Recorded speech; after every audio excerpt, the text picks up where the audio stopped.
Vaccine, vaccine, vaccine. The world get vaccinated before it's too late. I want to encourage the community members. I think I actually also say this almost every Friday and Juma Salah that I'll make a point, sign announcement.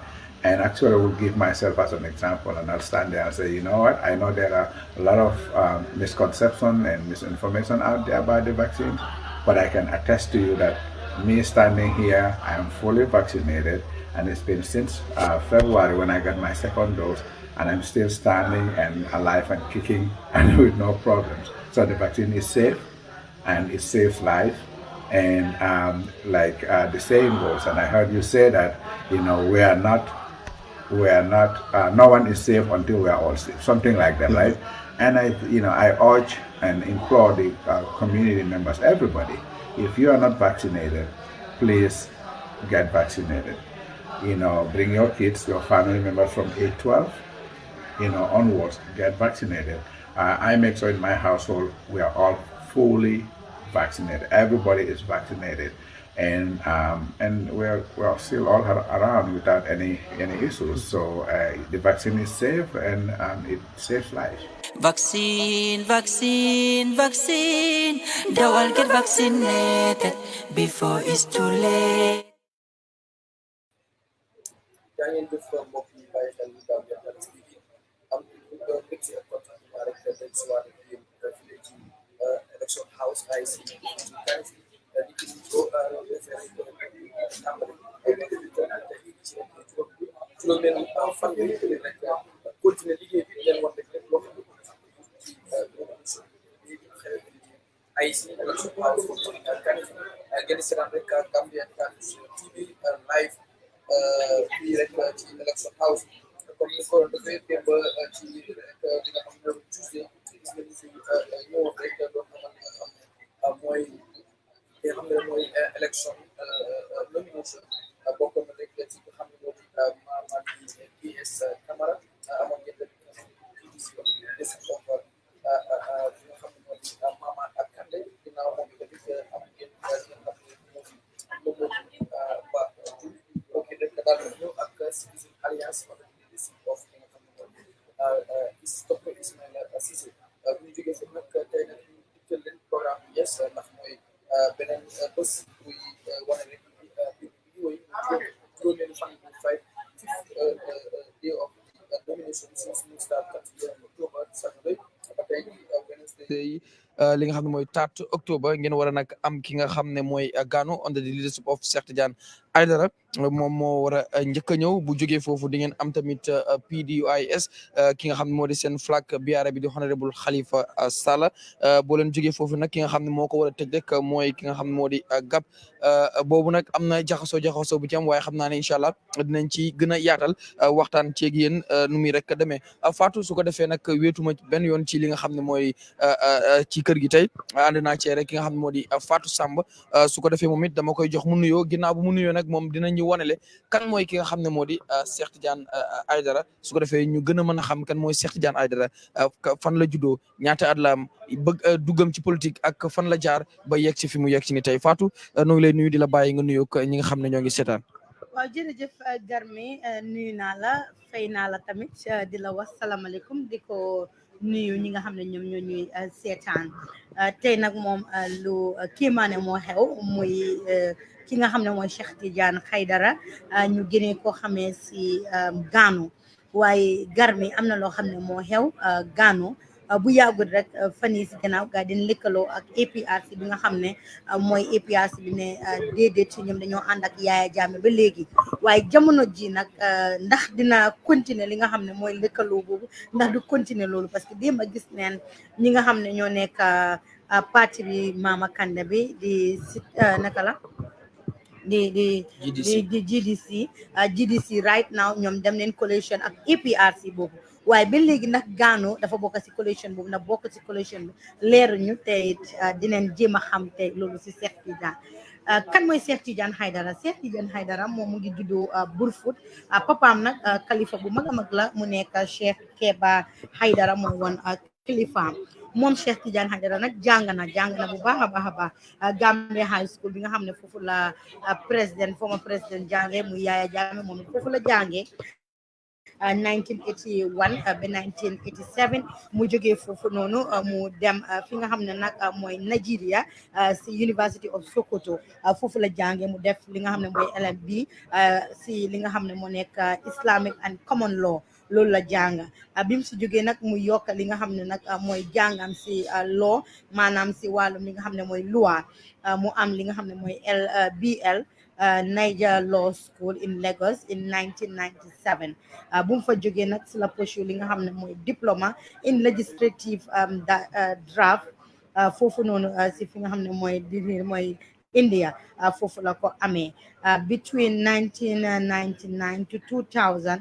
mu dem nag fi nga xam ne moo nekk si Ministry of Justice mu liggéey foofu noonu nekk nag si place yu bëree si fi nga xam ne mooy Ministry of Justice moom Cheikh Tidiane Hydara in 2003 November si leen ko appoint as Attorney General and Minister of Justice bu nga xam ne nag nekk na fa ba 2006 dafa mel ni yàgg na si minister position am boobu noonu imagine 2003 ba 2006 mu nekk ministre bi nekk si loolu ba nga xam ne dafa dem tamit si university bu Gambia dem nag foofu noonu tamit jàng li nga xam ne mooy law mu nekk nag amee li nga xam ne mooy place am bu ndaw boo xam ne foofu la nekk nag di yëngu si li nga xam ne moo nekk wàllum loi moom Cheikh Tidiane Hydara nag jamono ji mu ngi form parti bi nga xam ne ñu ngi ko ooyee Gambia Alliance for National Unity muy Ganu so Cheikh Tidiane Hydara loolu laa la indi labum si Cheikh Tidiane Hydara waaye suñu demee ba si kanam dinaa la gën a indi leeral si kan mooy Cheikh Tidiane. macha allah am na solo biographie bi riche na jaar-jaaram tamit riche na kooku nag tey la askan wi war a janoog tey mu ñëw indi li nga xam ne rek moo di nomination papers mi ngir war koo submit fële ci IEC ci nga xam ne rek mooy Alioune Mamar Njie IEC chairman ngir rek joxe li nga xam ne mooy kayit yi ñuy laajte ci wàllu rek mooy qualification pour running for the office of the president su ko defee nag mbokk yi yéen a ngi bàyyi xel Gambian Talents TV moom mi ngi war a ñëw nag moom mooy force ki war a ñëw na past 9 la war a ñëw fi mu toll nii 18 past 9 moo nekk di daw ndax dina ñëw loolu tamit di ngeen ci xam dara fii ak ci kanam ndax yi jotaguñu benn yoon ne ndax dina ñëw ak du ñëw jotaguñ ko benn yoon su ko defee nag mbokk yi lépp lu ci mënti am rek dinañ leen ko wan nii la programme bi di tëddee ki nga xam ne mooy Cheikh Tidiane Hydara ki nga xam ne mooy flag bearer of Ganu parce que comme ni ko Fatou waxee woon gis nañ ne Fatou moom dafa amoon benn lëkkaloo ak ñi nga xam ne ñooy waa APRC Noto Alliance waaye gis nañ ne APRC boobu noonu génnaat na dem endos ni ki nga xam ne moo di GDC so loolu est-ce que du indi jaxasoo ci diggante Ganu ak ñi nga xam ne ñoo di waa APRC Noto Coalition ba pare tamit ndax loolu tamit Ganu parce que jotaguñ ci moom benn information luñ xamagum mooy dina ñëw parce que loolu lañ jot waaye ba tey di kenn déggu ci moom ndax dina ñëw def nomination wala def nomination ndax kay diñ laaj Ganu yëpp dina ko am parce que ak yeneen yi nga xam parce que gis nga ndax tamit position bi mu xooloon since 2003 muy Minister of Justice position boobu tamit dañ ko fa daaxee woon wala dafa retire wala dafa resign loolu tamit c'est big question bu ñu war a laaj parce que tamit ci qualification da ngay dégg som ci élection law ci boo fi mosoon a xool benn li nga xam ne mooy position boo xam ne mais bi dañ la saakoon dina sometime loolu mën a la deny nga mën a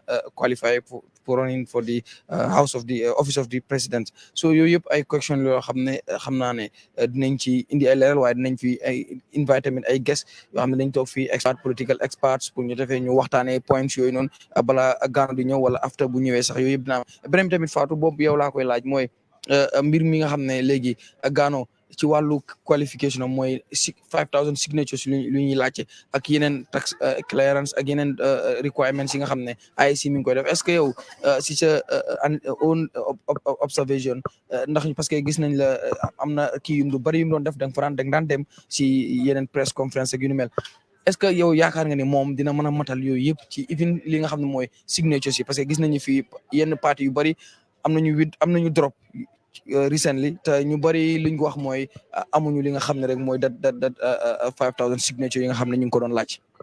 ndeysaan yal na bu yàlla mu daal ndeysaan mu yaay ndeysaan mu yaay ndeysaan noonu rek lay demee ndeysaan Fatou noonu waaw lay waaye demee yal na yàlla ndeysaan mu metti ndeysaan yal na yàlla jàppali lu bare bare bare bari naka la noo tuddawati sax garmi garmali di nga gis ne dafa dee jàppa lu bare sorry bare bari daf dee bari yeah so daf dee metti lool ok so ñu ngi lay jégalu bu baax sa xët bi hope rek hope is not corona ñu continuer Gam yéen a ngi si naan Gambian Talents TV live and direct ni ma leen ko waxee rek ànd ceeg Fatou Samba tey mooy 5 day nomination fii ci election house ñu ngi fas yéene xaar ki nga xam ne moo di Sheikh Tijan Hydara of Ganu party moom la dégg war a xaar ngir mu ñëw summit li nga xam ne rek mooy his nomination papers to the IEC chairman Alioune Momar Njie ci kanam ndax moom ay simili yu néew rek moo des ngir mu yegg si parce que it is 9:22 te mi ngi war a ñëw past 9 ba sap 10 ok Fatou li ma bëgg a xam rek moo nekk ne at this minute foog nga ne dina am anybody koo xam ne dafa jóg ku support li nga xam ne moo nekk you know independence yi maanaam parti si kan mooy jóg ku ñëw maag li nga xam ne moo nekk sun document si ku wan ne ok moom mii de bokk na si ñu bokk si tey you know yóbbu seen document si and then wane ko waaw loolu moom la ñuy toog fii to wait and witness what is happening parce que def naa ne comme que ñoom dinañ yegg si dinañ gis ndax am na ñu leen topp parce que gis nañ fi ay independent candidates yu fi ñëwoon mais bi ñi leen topp amuñ crowd mais boo leen laajee dañ ne it is not about a campaign or anything waaye lenn la rek mooy dañ ñëw pour indi summit seen documents yi dañ ñëw pour summit li nga xam ne mooy seen documents yi pour rek ci IEC so loolu defe naa ne amul waxagum wala predict loo xam ne ni du ñëwagum li ñuy wax rek wait and see ba xam Ganu nan lay ñëwee parce que moom defe naa du independent candidate sax moom dafa yore parti mooy Ganu so moom la ñuy xaar su ñëwee dinañ xam ñan ñoo ko topp ndax APRC bu wax nooto coalition to NPP ñoom dinañ ànd ak moom wala duñu ànd ak moom yëpp dinañ ko rek daal di kii su ko defee rek mbokk yi ma fàttali yéen ngi si naan Gambian Talents TV Aïssatou Koli daal dinañu rek fekk ci fii ci barab bi su ko defee moom it ñu bàyyee ko kàddu gi mu nuyoo ci kàllaamay nasaraan ak tamit ci kàllaamay mandinka su ko defee ñi nga xam ne ñoo nekk di seetaan biir réew ak biti réew nu mën a xam rek lan mooy li nga xam ne mooy sababu jotaay bi tey su ko defee rek Aïssatou nga daal di nuyoo ñi nga xam ne ñoo ngi seetaan ci nasaraan bu boobaa it nga daal di ko defit noonu ci mandinka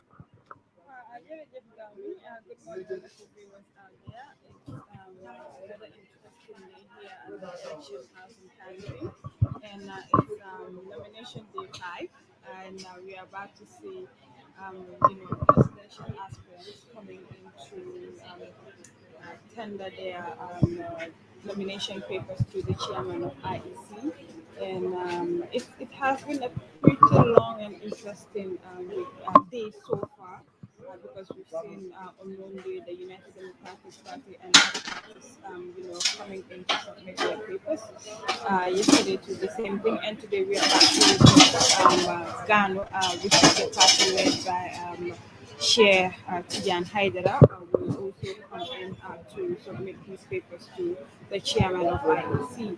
And we'll be also seeing PDYS led by Honorable Khalifa Salah, who will also be here to submit his nomination papers to the chairman of IEC, and well, of course, GAP, which is led by Musa Ali Bashir, I think, but unfortunately, according to the press release that we saw yesterday, he has been suspended from the party after announcing his backing to the president, which is Adam Barrow. So it's going to be a pretty long and interesting day.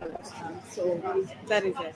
Manjive la rekona ko anyaming ambal konton nakabonali election house jam bi kanifin and Nigeria ko kabring monde ko kata bila na nomination of the Minialan for more Minialan candidates to Minialan Mole of the elections can I kill a proposal to Kadi IEC Kajo is a requirement so IEC and your proposal report the Kadi chairman so being a PDIS delegate Honorable Halifa Salam ba Ganu delegate but at the time is 9 a.m.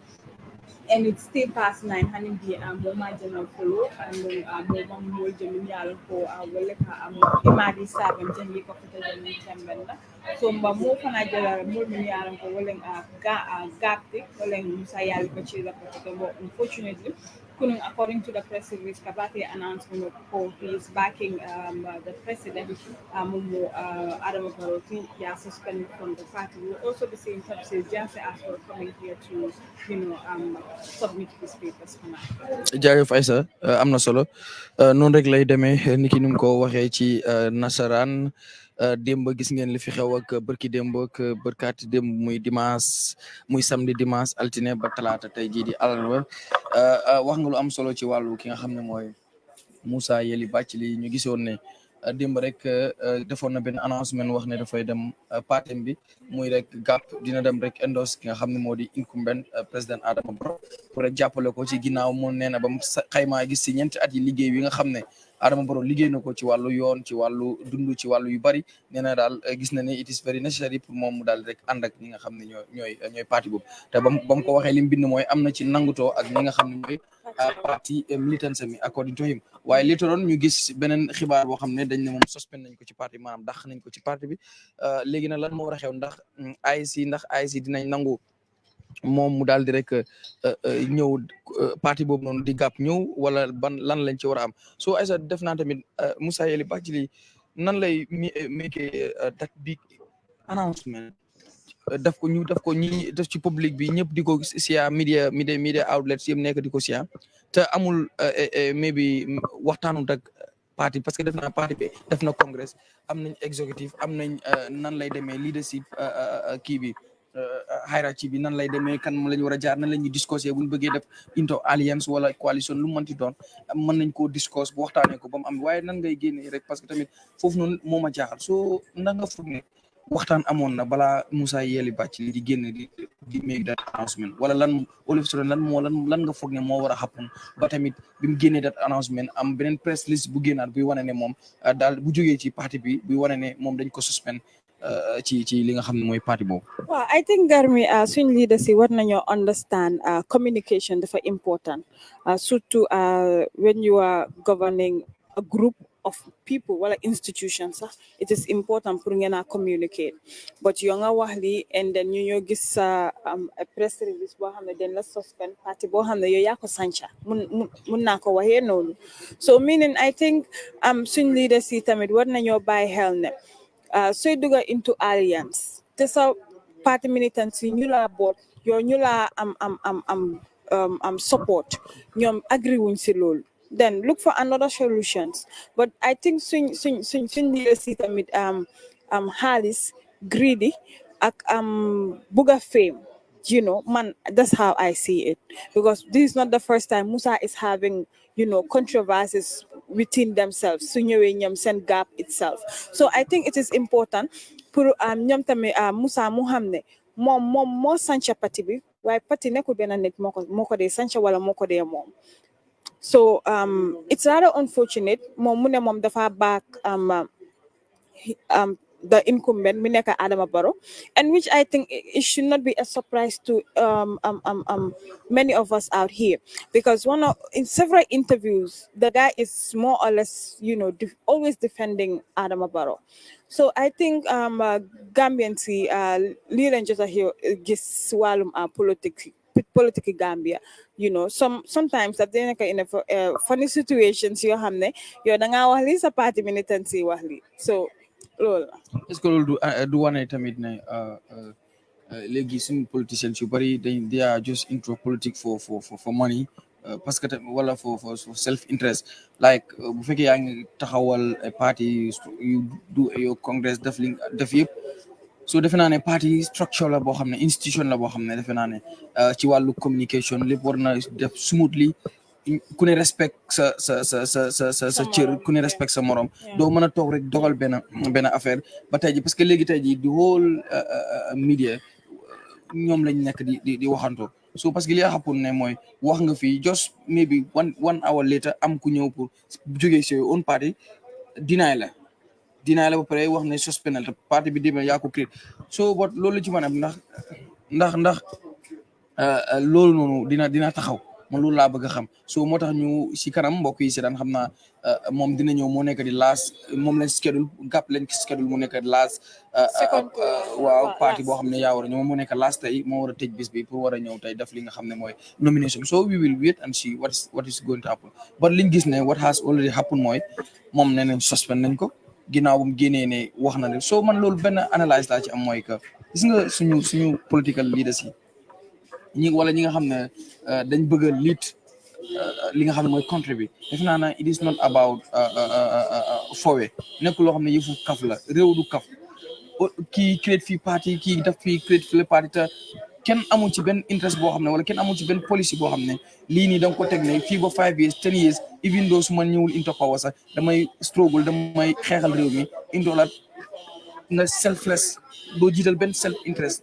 but li ma gis fii mooy ñoom ñëpp dañu taxawal parti before election di jot 2 months maybe 1 year 2 years later ñu nekk fii di prepare election di prepare ay congress di prepare ay political rallies nekk di bind so yëpp just to drag the attention of maybe the incumbent wala yenn political parties yoo xam ne maybe xañ nañ ne bu ñu jàppee si ñun dinañ am dara to satisfy their self interest so man def naa ne tamit loolu war nañ sa IEC tamit duty la am ci loolu mooy let us ñu reform li nga xam ne moo di election policies yi election laws yi ñu jéem a xool yu strict ay rules yu strict yoo xam ne kenn du fi nekk pour maanaam pour caaxaan parce que élection du caaxaan réew nekkul mbiru caaxaan amul benn élection sax bu war a nekk caaxaan waxuma laa nag bi nga xam ne they are running for the highest position office xam nga tamit yooyu def naa ne li ñu war a xoolaat la gis nga after this election war nañu def a serious reform boo xam ne képp koo xam ne da nga bëgg a nekk njiit ak njiit boo bëgg a mënti doon moo xam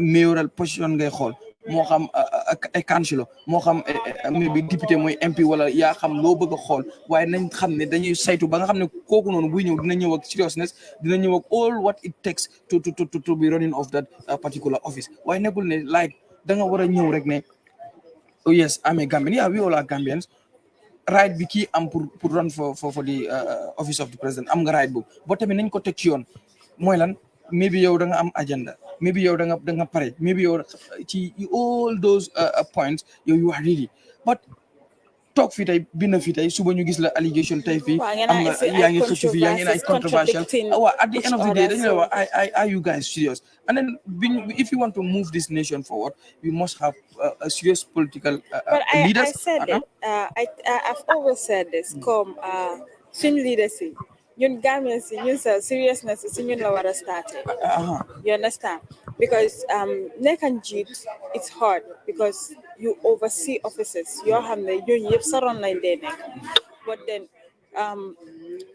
talking of being serious with regards to our presidency ak nuñ gisee nit yi di ñëw di jël form si di dem loolu it shows how we are as a country and I think Gambia suñ bëggee move forward there are so many things that needs to be changed su ñëwee suñ boppa su ñëwee other people as well because da ngaa gis ne normally attitudinal change moo ñu drag to this mess I said it because even si yoon yi sax amuñ good attitudes even si school si amuñ ay attitude so these are things yoo xam ne people grow with it you understand so when you talk about being serious you know nga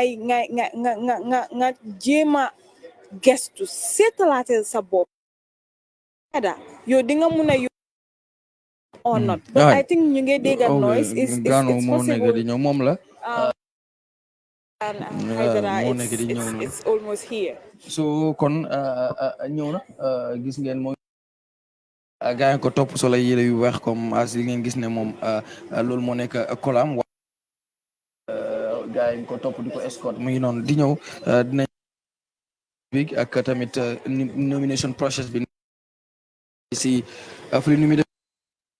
ak Aline Momar Ndiaye ndax dina matal lépp ndax du dafay ñëw withdraw ndax dafay ñëw pour submit kayitam si yëpp lépp lu ci mënti am rek loolu yëpp dinañ leen ko wan ndax am na ñoo xam dañu ñëw ba fii ñëw withdraw am na ñoo xam tamit dañu ñëw ba fii seen kayit si du mat si waaw ñu joxaal leen another bari ñu ñëw fii seen kayit yi moo dañ leen jox deadline boo xam ne mooy Friday pour ñu ñëw rek complete all the necessary documents that IC required pour ñoom ñu war ko submit before Saturday after the public scrutiny ñu dago mën a make an announcement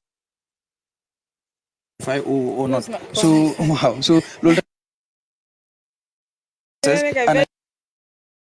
dinañ leen ko wan ngeen an ko live and direct Ganu di mu ngi noonu suñ gars yi ñi nga fa ki nga xam ne moo di Coulibaly ak Bintu Sanyang ñi ngi foofu rek to pour wan leen wan image yi nga xam ne moo nekk di xew foofu ñëwam bi ñëw na ak oto bu ñuul comme ni mu ko baaxoo di defee mi ngi ànd ak tamit ay nit yoo xam ne ñu ngi dox di ñëw topp si ko moom ki nga xam ne moo di gis ngeen noonu xam naa sama cameraman bi dina jéem a tourner noonu rek ngir rek wanaale leen li nga xam ne moo di scene bi ngeen mën a rek gis na la mais ki nga xam ne ko ngeen di gis noonu mooy Aline Momar Ndiaye he is already seated di xaar rek ki nga xam ne moo di candidate muy Sheikh Tijan Hydara Aïssa def naa ne everything is intact so far léegi moom la ñu xaar ndax moom tamit all his document is intact su ko defee rek maybe the process will be will go smoothly su ko defee mu daal di rek dellu Aïssa gis nga tamit mu ngi noonu xam naa dinañ suite ñu wan leen lu xew wàccagul nag mi ngi si otom bu ñuul sécurité bi ki nga xam ne moom la àndal mi ngi waxtaan ak ñoom ci biir yaa ngi gis ne tamit ñëpp a ngi taxaw di ko xool di presse ñoom it ñi ngi foofu di ko xaar pour jël rek image yi ñun tamit sunu gars yi ñi ngi fa ngir rek mën na leen wan li nga xam am foofu Aïssa so far li nga nekk di gis ni crowd bi mu àndal est-ce que du different crowd est-ce que kon Ganu nekkul woon ne di nootu APRC ñoo ko doon may that crowd parce que bu ñu xoolee we are not comparing or saying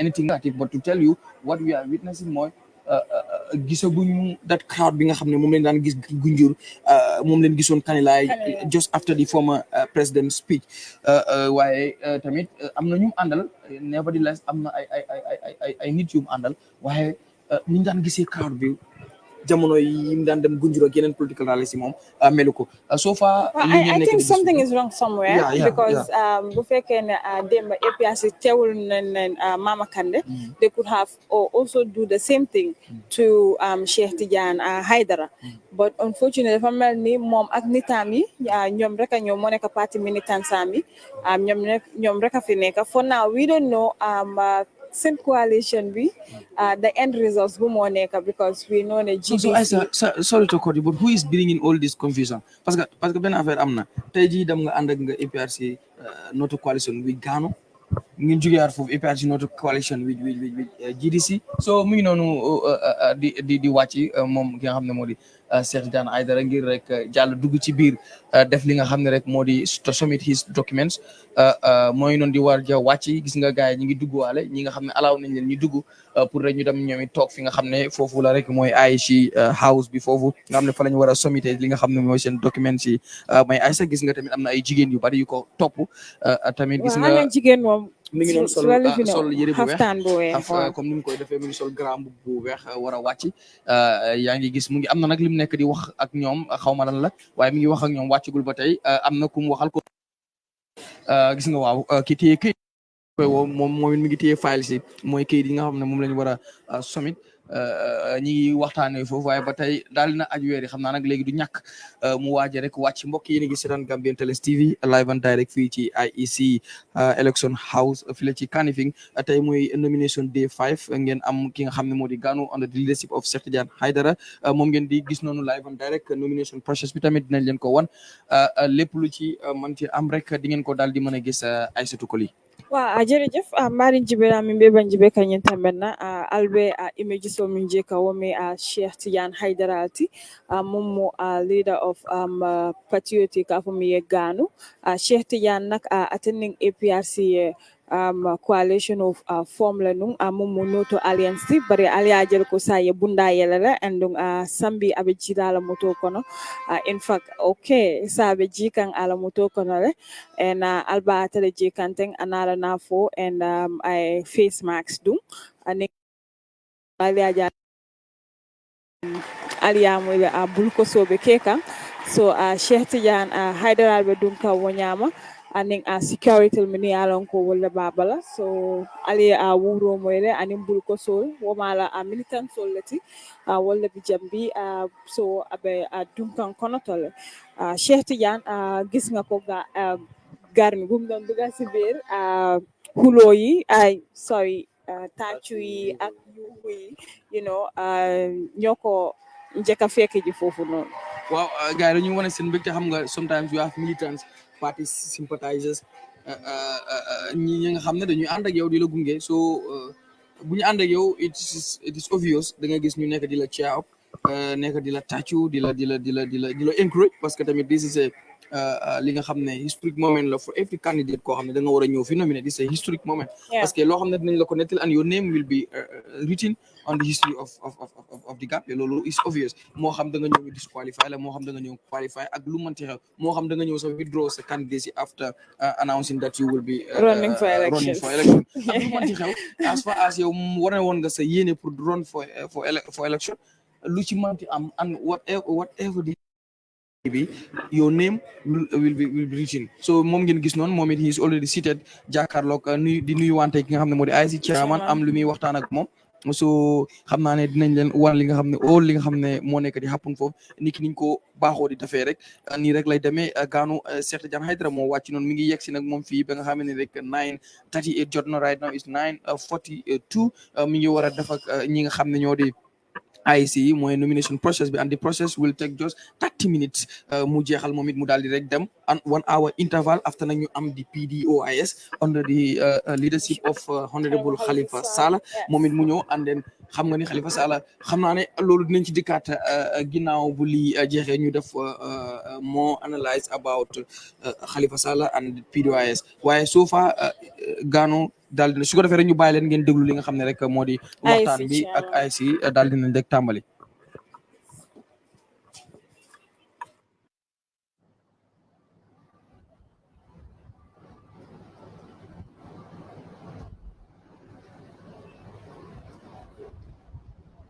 Honorable Sheikh Hydara, welcome. We are here for the nomination and would like to receive the documents you came along with. Please deliver them one after the other. Sam?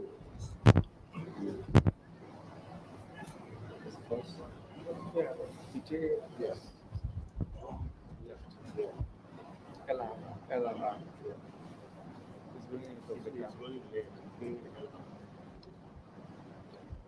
But sorry.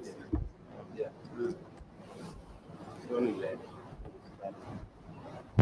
No, he's here.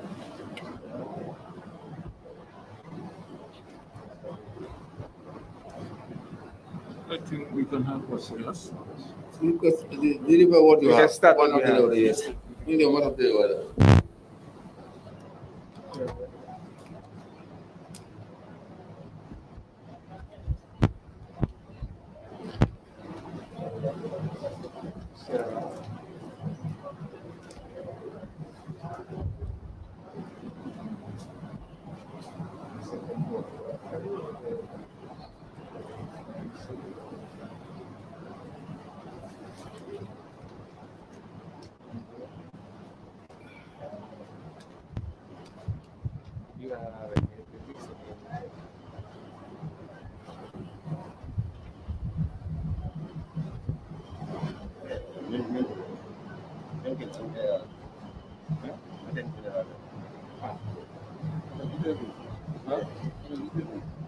No, it's everything.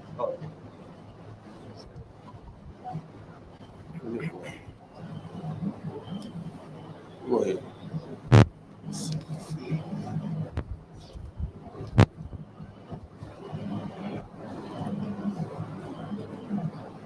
BT.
So,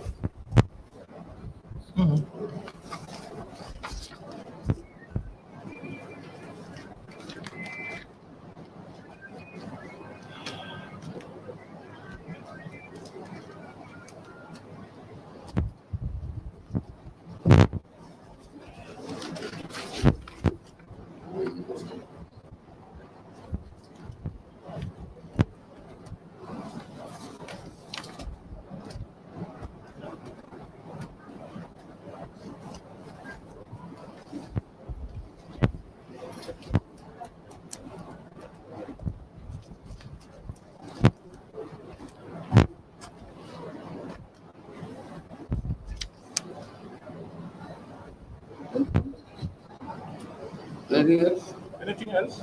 Yeah. It's the party manifesto. You need one copy or?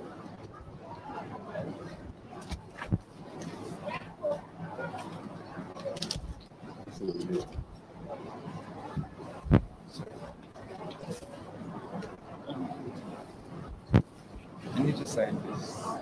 As that's the declaration, I need to sign it.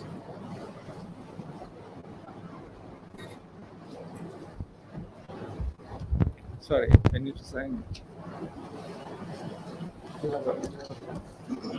Thank you.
I don't know if you need the payment receipts now. You want payment receipts?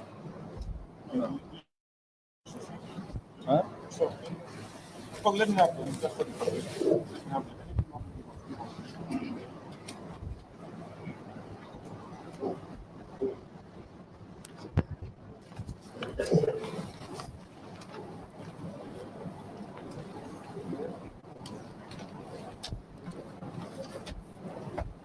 This is my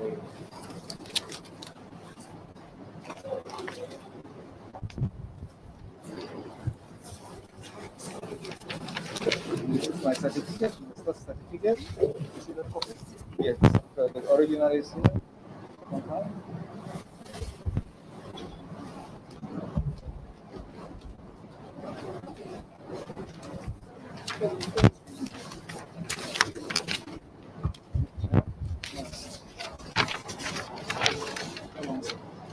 Don't need that. Here it is. Huh? Where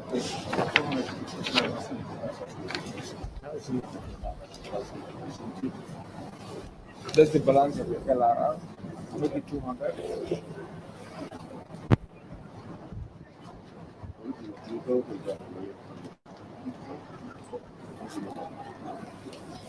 I'm not so happy.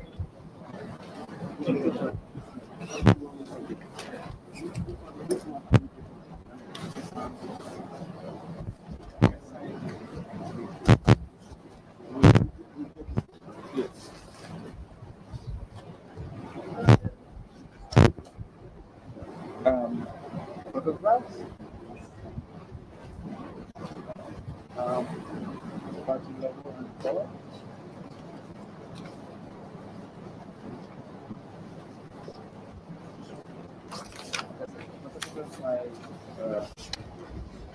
worker's card.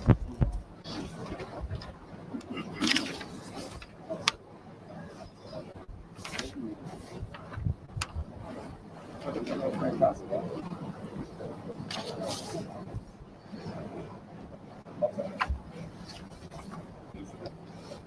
This is from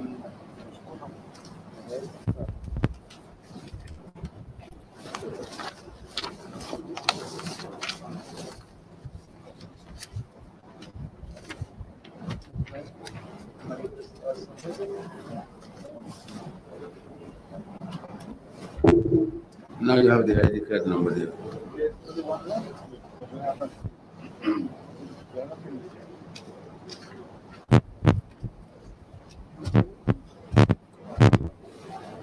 Thank you.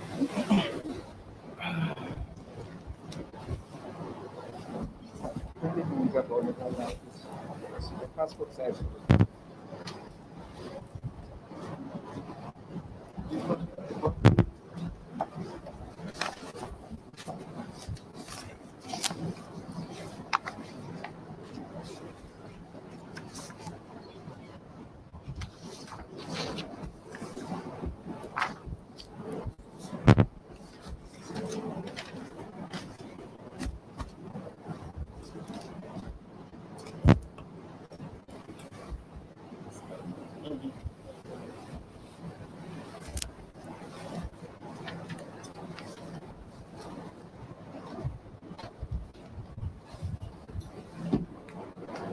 Voters card number should be free. Yeah, put it there. It's there.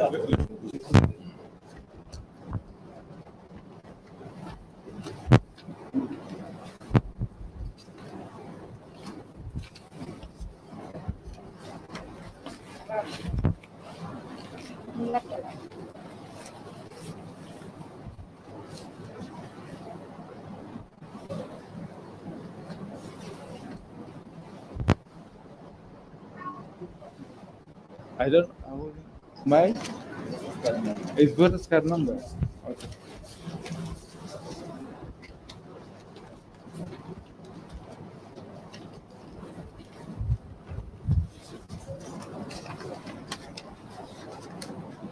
That's it. Can you read it for me, please? Voters card number. Let me reload the code. You can see it.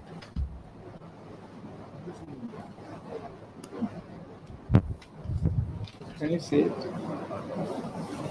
Can you read it?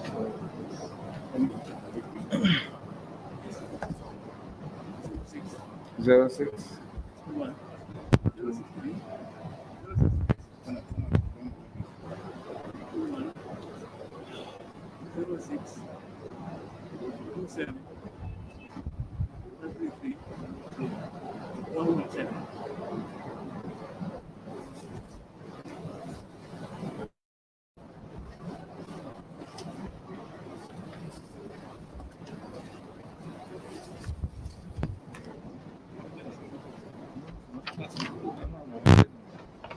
This should be now 4.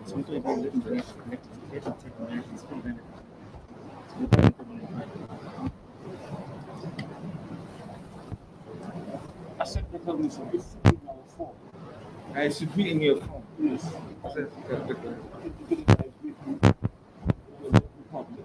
I didn't see that in the phone.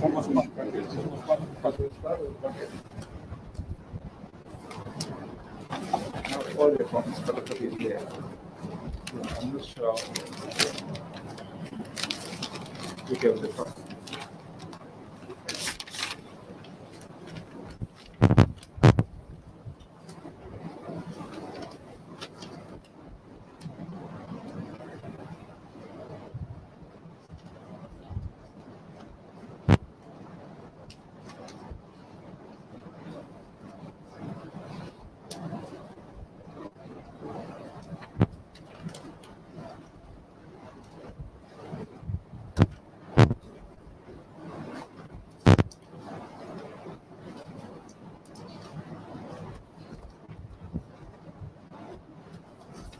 It is either the person who went to photocopy it misplaced it, or It was part of the packages.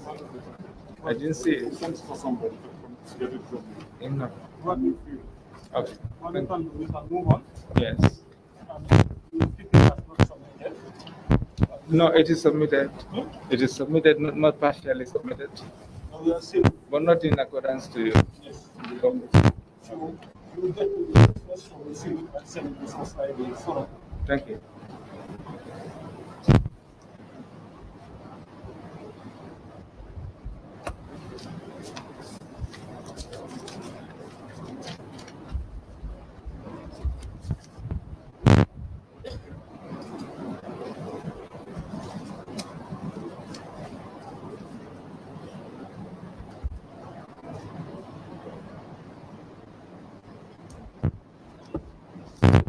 this one is not field. You will give it to the field. You will give it before Friday. Campaign program not field. We give it to you in field and submit for Friday 4 o'clock. Yeah. Together with them. That's a good question. Thank you.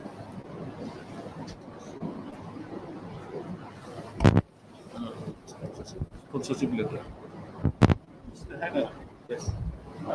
your party should write a letter stating that they sponsor to be a candidate in this election. Do you have that letter? No, I don't have it.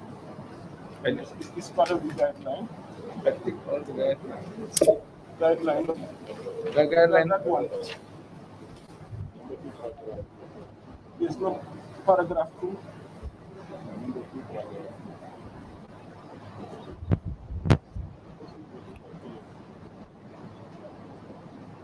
Number 2. Yes. A letter from the party is concerned because So, again, we have to bring that. bring it before Friday, 4 o'clock.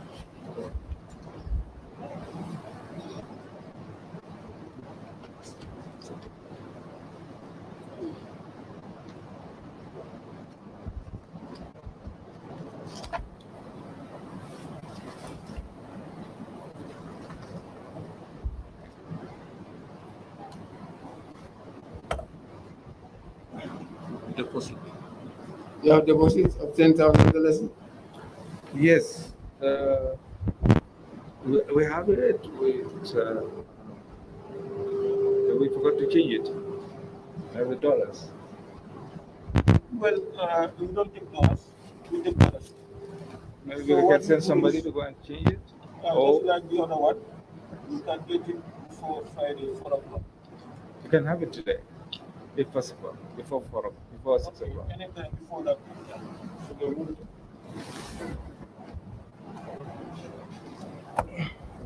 Change it and come and pay today. Okay, before, after 4 o'clock? yes, we are here to see. It is. Go down there. Thank you. There's no need to worry. Photograph, we will discuss with you how it should It's look. coming. The photograph is. You don't have to rush it. You can do it with the other items. Thank you. As well as the symbol, the same thing. It's symbol. Okay, thank you. We will discuss the sizing, The size. Thank you. the color choosing, the same thing. Voters card seal.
Okay.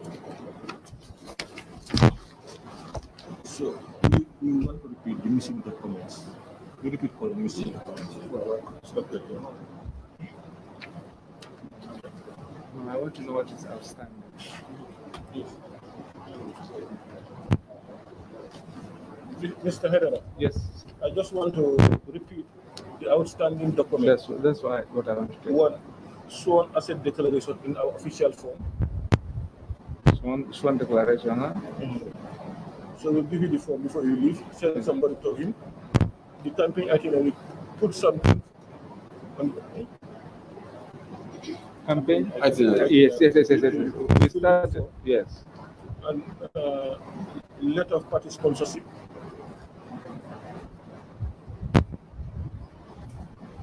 And finally, the deposit of $10,000. Thank you. All these things will be in latest Friday. 4 o'clock. Thank you very much.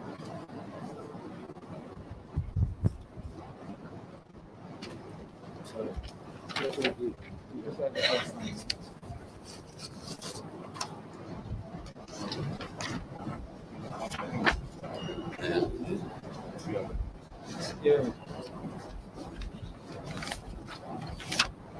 But we have to get the declaration from them. When we leave, send somebody to come tonight. Thank you. Sorry? Yes. Yes. Can come. You'll still be here? Yeah, we're here up to 6, 7. You're working very hard. Thank you very much. Somebody to bring him on.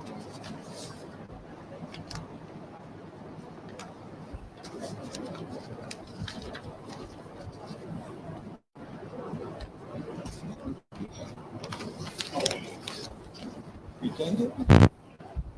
It's key. So can we cancel that one? Cancel that. Let me cancel that one.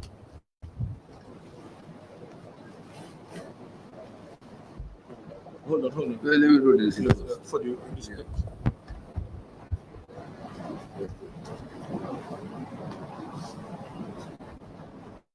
This is the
anata fan sum patio nyin lo patio nyin mo safa mam me bake ala loni sa intema bari ifana dum na 2017 nam patio nyin lota ngatani na nyami andum nyin carte formo mina wala ba tan la fo patio nyin ay sembo soto ban fama sembo soto kantu patio nyin mol ba fala ko amang fin fe faram fanzi bake mol mang dali patio nyin amang daraja bake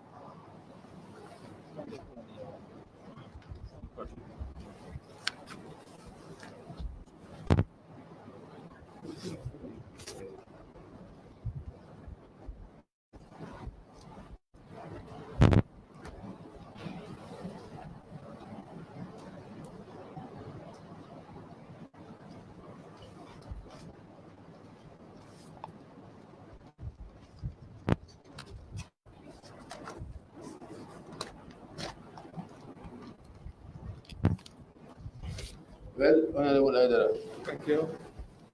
it's my pleasure to give you here with the receipt of your vote of death. Of course, there are 60 items missing, and make sure they are brought here by Friday 4 o'clock. Thereafter, all those submitted will be subject to public scrutiny on Saturday. After that, we will let you know whether it's okay or not. That's good. Thank you very much. God Thank you bless. very much. And,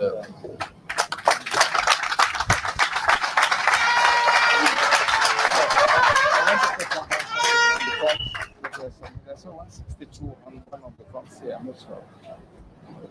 What is it? I wanted to confirm on the envelopes. I saw on one of the envelopes 162. I'm not sure whether my eyes are correct.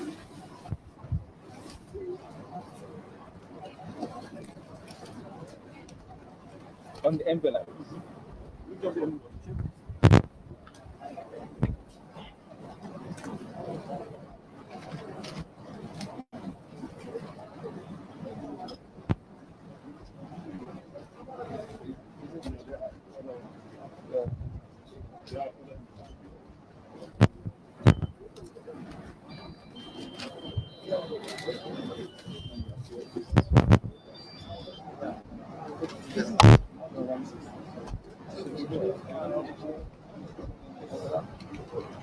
So note this 166 for so just No, we don't go by what is written, we go by what is inside.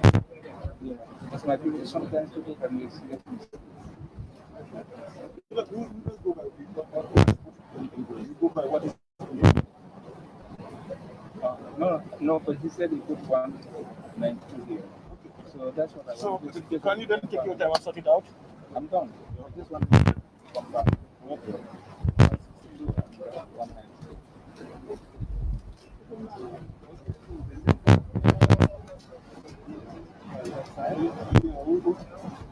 We'll keep it, but we'll just on the side size. Thank you. Thank you. Yeah. Yeah. So these the news of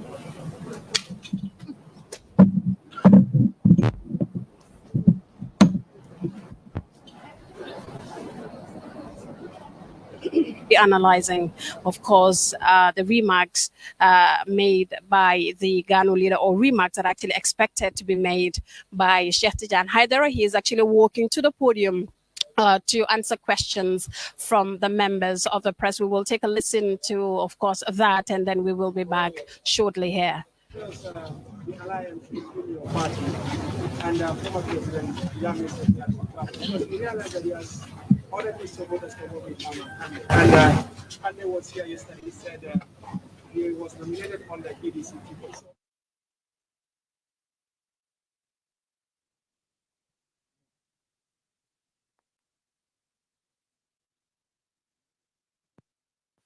So Ali Mama Njati, chairman of Tijan at the Independent Electoral Commission, and Nigeria Sani journalist will be Diamuka. So Malamuela wala andung Namuru Nankoteke. There was no marriage. We didn't sign any agreement, so there was no divorce. There was no marriage. Before you can talk of divorce, I think there has to be marriage first. You send color notes, and in our culture, people sit in the mosque and read the sermons. That has never happened. And that is, as far as I'm concerned, we never signed an agreement. So that's. Do you have a disagreement with the former president? Because the president obviously the course when publicly and told his supporters go. So all of a sudden he changed his mind to say let's support GDC. What really went wrong? We have a disagreement about how this thing should work. You said something, he was talking, and at the same time you were talking, so I'm confused. Okay, do you have a disagreement with the former president regarding to this alliance? Because he actually went publicly to ask his supporters to show their supporters in all of the candidate. What happened? Do you have a disagreement with him? No, I did not have any disagreement with him.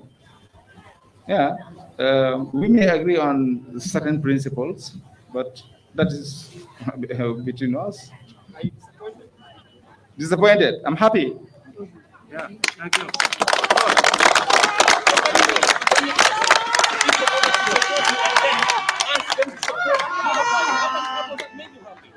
Sorry? He asked his supporters to support him. All of a sudden asked to support someone else. How does that make you? How can that make you happy?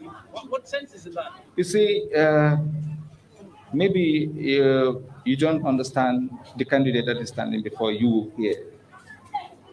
My destiny is in the hands of God. My destiny is not in the hands of Yaya Jame. Yaya Jame asked his supporters to support me. So if he decides to ask them to go to switch, in fact, that was not the case altogether, because he wanted me to be part of the coalition, but I decided to opt out. So it was your own decision to pull. It is my own decision to pull out of it. So how do you feel from the starting when we asked supporters to pull? I was still thinking of it. That was why I never signed an agreement with him. There was no MOU. Nobody saw me signing any agreement. Do you want to put me in trouble? No. You see, I don't want to be a dictator. Okay? I have a political party, and I have an executive. I have people following me. Whatever decision I have to make, it has to be. I will have to consult them, and we all have to agree before I can do anything. And this never happened. Yes. Can you talk Yes. about the policy and programs here? And so tell us, you have you built a high performing team that will help you run this country with the election? Can you repeat that question? Tell us about the high performing team that you've built. No, you said something before that. I believe that your party is not well structured. Yes. Like the AP asking from your party, from the coalition. So tell us about the high performing team that you've built to help you govern this country with the election. You see, Ganu political party is a new political party. It was registered in 2020. Even though I declared my intention to run for elections since 2017. But I know that if you go to my Facebook page and maybe in other social media forums, you will be able to determine whether our party is small or not. Because I know that we do pull a crowd of thousands of people before we even thought of meeting APRC. So I just want to make it clear here. I am not saying that APRC is a small party. If they join my party, they'll boost the number of my party. But my structures are intact, and we are ready. And come 4th December 2021, by the grace of Allah, we will all see. Thank you. Right now, you are one of those that are vying for the presidency. Talk to us about things that we prioritize. Let's say if we win December 4th presidential election, what will Ganu prioritize and make sure that First thing that Ganu party, if you know the name, as a journalist, you should know the name of all the political parties. Of course, I know you. My party is Gambia Alliance for National Unity. Thank you. So the first thing I will do is to unite Gambians. How do you do that? How do I unite Gambians? Yes. Okay, to unite people is sorry. Yes. To unite. No, he has a question, and I have to answer his question.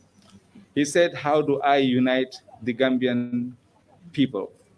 You know that Gambians, the Gambia as we are today, you know that we are deeply divided.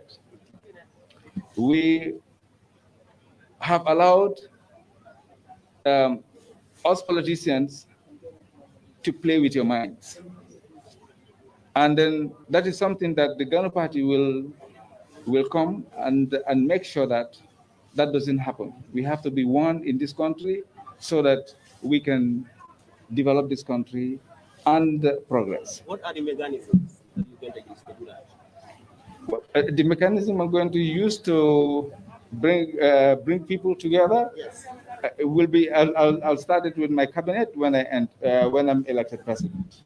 Everybody will see that this is a person who does not believe in no. Let me answer. This is the first time at least. Everybody will know that this is a cabinet that welcomes every tribe in this country. In fact, as far as I'm concerned, Gambia should do away with all these tribal issues. We are one Gambia. There shouldn't be Jolas. There shouldn't be Fullers. There shouldn't be Mandingas. There shouldn't be Serere. There shouldn't be Fullers. We should see ourselves as Gambians. And this is what I'm going to make sure I attain when I am elected president.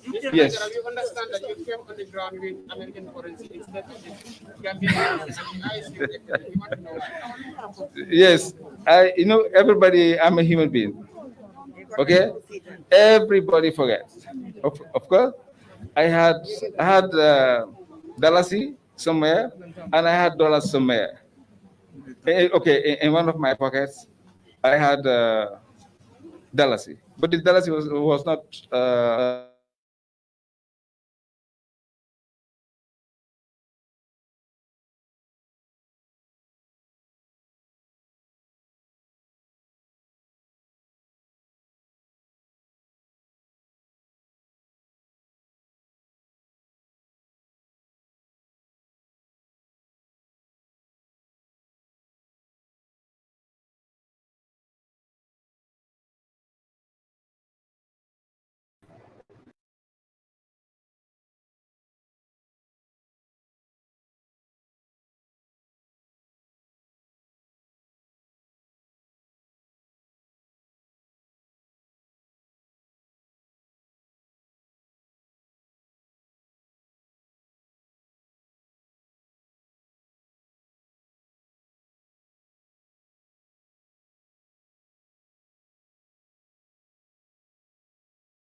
want to receive monies from UK, Europe, USA, Canada, Switzerland, and the rest of the world, Supersonic's money transfer has got you covered. With the largest payout network in the Gambia, you can now receive your monies anywhere you are, from Kartong to Koina, with less hassle. Yes!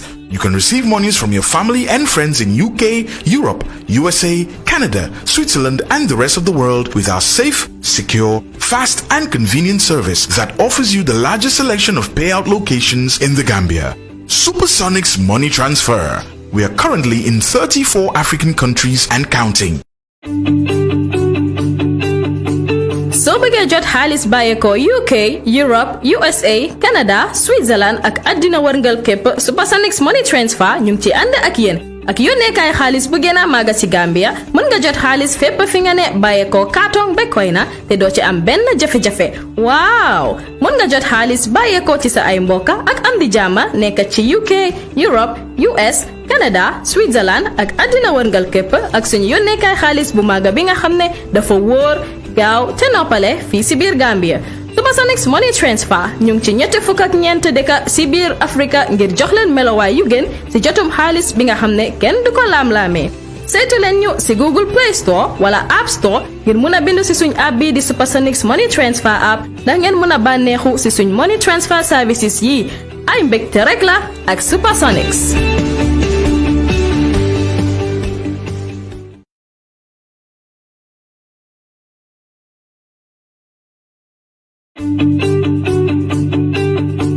If you want to receive monies from UK, Europe, USA, Canada, Switzerland, and the rest of the world, Supersonic's money transfer has got you covered. With the largest payout network in the Gambia, you can now receive your monies anywhere you are, from Kartong to Koina, with less hassle. Yes! You can receive monies from your family and friends in UK, Europe, USA, Canada, Switzerland, and the rest of the world with our safe, secure, fast, and convenient service that offers you the largest selection of payout locations in the Gambia.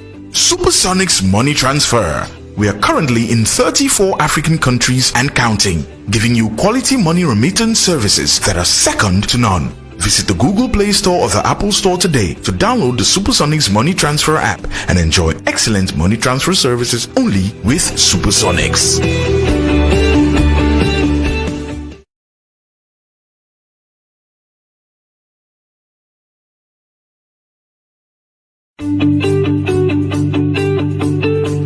Taka kodo mutaka bonang UK, Europe, USA, Canada, Switzerland, and